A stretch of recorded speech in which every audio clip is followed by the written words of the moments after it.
भ्रष्टाचार के खिलाफ लड़ाई हमारी जारी रहेगी।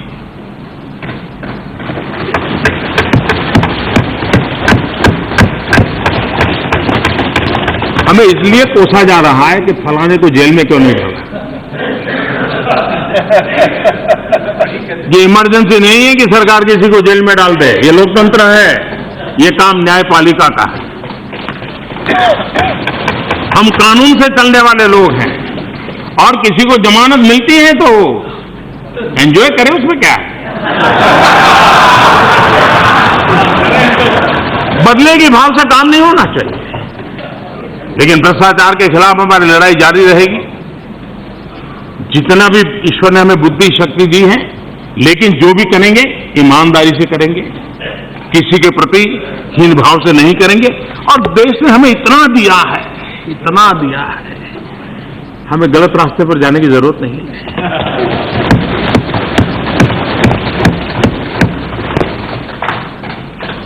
टेक्नोलॉजी का उपयोग बहुत बड़ी मात्रा में काम आ सकता है।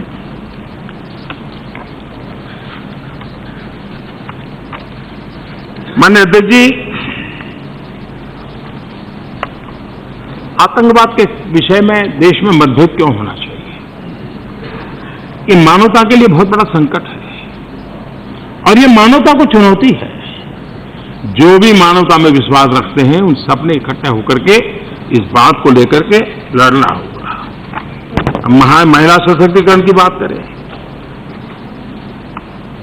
कांग्रेस को कई बार अच्छे अवसर मिले, लेकिन पता नहीं क्यों इतना ऊंचे हैं कि कुछ चीजें वो दिखती नहीं, छूट जाती। 50 के दायके में यूनिफॉर्म सिविल कोड की चर्चा चल रही थी। कांग्रेस के पास अवसर था, लेकिन कांग्रेस उसको मिस कर गई और हिंदू कोड बोल ला करके उन्होंने अपनी गाड़ी चला दी। उसके 35 साल बाद कांग्रेस को दूसरा अवसर मिला, शाहबानों का। सुप्रीम कोर्ट ने पूरी मदद की थी और देश में जेंडर इक्वलिटी के लिए एक अच्छा सा वातावरण की संभावना बनी थी, लेकिन उस ऊंचाई ने नीचे की चीजें देखने से मना कर दिया और वो मिस कर गया। आज 35 साल के बाद फिर से एक बार कांग्रेस के पास मौका आया है। हम बिल लेकर के आए हैं इस देश के नारी के गौरव को। इसको किसी ने संप्रदाय से जोड़ने की आवश्यकता नहीं है। मैं चाहूंगा कि कांग्रेस पार्टी विशेषकर से एक बात,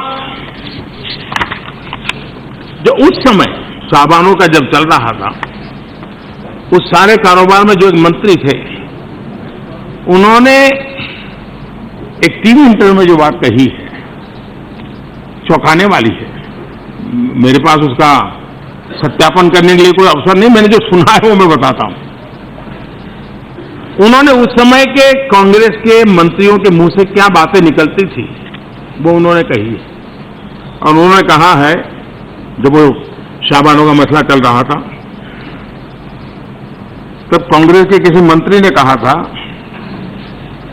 मुसलमानों के उत्थान की जिम्मेदारी कांग्रेस की नहीं है। देखिए, गंभीर बात है। मुसलमानों के उत्थान की जिम्मेदारी कांग्रेस की नहीं है। If they want to lie in the gutter, let them be. हमारे देश के नागरिक हैं, उनको आगे ले जाने के लिए मिल जाएगा, मिल जाएगा, मिल जाएगा जी, मिल जाएगा। मैं YouTube की लिंक भेज दूंगा आपको।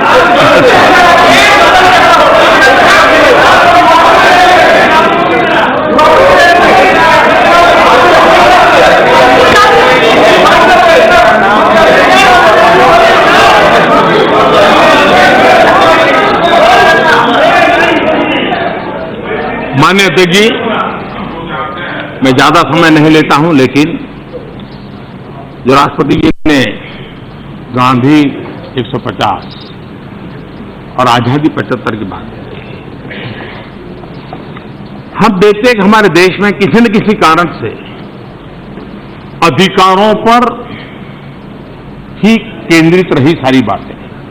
हर कोई अधिकारों से जुड़ता रहा, अधिकारों की चिंता करता रहा। ये एक ऐसा अवसर है कि हम देश को पैराडिम शिफ्ट करके अधिकार से कर्तव्यों की तरफ ले चले। और जनप्रतिनिधि का भी ये काम है जन चेतना जगाना। जनप्रतिनिधि का काम है कि ऐसे समय नेतृत्व करना। और ये विषय ऐसा नहीं कि मैं कह रहा हूं, हम में से हर किसी ने सुना भी है कि कर्तव्य की क्या ताकत होती है। महात्मा गांधी कहा करते थे, every right carries with it a corresponding duty. Lohia ji कहते थे, कर्तव्य निभाते समय नफा नुकसान नहीं देखा जाता। और मैं एक और जरा विस्तार से बताना चाहता हूं, हो सकता है इसके कारण भी सब लोगों के इस रास्ते पर आने के लिए अच्छा रहेगा। बहुत पुरानी बात है, जो कोट है, दुनिया को भारत की एक बड़ी सीख ये है कि यहां सबसे पहले कर्तव्य आते हैं और इन्हीं कर्तव्यों से अधिकार निकलते हैं।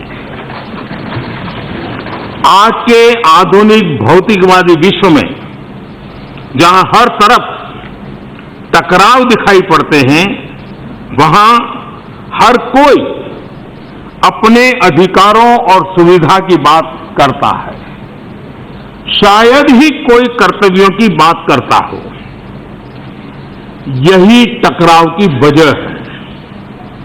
ये वास्तविकता है कि अधिकारों और सुविधाओं के लिए ही हम लड़ाई लड़ते हैं, लेकिन ऐसा करने में हम अगर कर्तव्यों को भूल जाएं, तो ये अधिकार और सुविधाएं भी हमारे पास नहीं रह पाएगी। मैं समझता हूं ये साफ साफ दर्शन है। हम लोगों का दायित्व बनता है कि जिस महापुरुष ने ये बात कही है, उसके बाद उसको बुला दिया गया। उस महापुरुष का पुण्य स्मरण करते हुए हम इस बात को आगे ले जा सकते हैं क्या? और वो महापुरुष थे जिन्होंने कहा था 14 जुलाई 1951, जब चुनाव से पहले कांग्रेस का पहला मैनिफेस्टो घोषित हो रहा था, उस घोषणा के समय ये पैराग्राफ पंडित नेहरू जी ने बोला था। मैं समझता हूं कि पंडित नेहरू जी ने जो सपना 1951 में देखा था, उस सपना को पूरा करने के लिए, देश को कर्तव्य की राह पर ले जाने के लिए, पंडित जी की उसी इच्छा को समझ करके हम आगे बढ़ सकते हैं क्या? हम सब मिलकर के तय करें और हम आगे चलने का प्रयास करें। हमारा देश का अनुभव ऐसा है कि जब महात्मा गांधी ने देश के नौजवानों को कहा था किताबें छोड़ो, आजादी के लिए चलो, लोग निकल पड़े। गांधी जी ने कहा था विदेशी छोड़ो, स्वदेशी करो, लोग चल पड़े थे। लाल बहादुर शास्त्री ने कहा था एक टाइम खाना छोड़ दो, अन्न को उत्पादन करो, देश ने कर दिया। मेरे जैसे छोटे व्यक्ति ने कहा गैस की सब्सिडी छोड़ दो, लोगों ने छोड़ दी। मतलब कि देश तैयार है, देश तैयार है। आइए हम सब मिलकर के एक नए भारत के निर्माण के लिए, आधुनिक भारत के निर्माण के लिए, राजनीति की अपनी सीमाओं से भी ऊपर देश होता है, दल से बड़ा देश होता है, देश के करोड़ों लोगों की आशा आकांक्षाएं हैं, उसको पूरा करने के लिए राष्ट्रपति जी ने जो हमें मार्गदर्शन दिया है, जो दिशा निर्देश दिया है, राष्ट्रपति जी का अभिनंदन करते हुए, उनका धन्यवाद करते हुए, हम सिर्फ उनके भाषण का धन्यवाद ही नहीं, उस भाषण के स्पिरिट को जी करके, राष्ट्रहित में कुछ कर करके सच्चे अर्थ में धन्यवाद पारित करें। इसी एक अपेक्षा के साथ मैं सभी इस चर्चा को समृद्ध बनाने वाले आदरणीय सदस्यों का अभिनंदन करते हुए मेरी वाणी को विराम देता हूं। आपका भी अध्यक्ष जी बहुत बहुत धन्यवाद।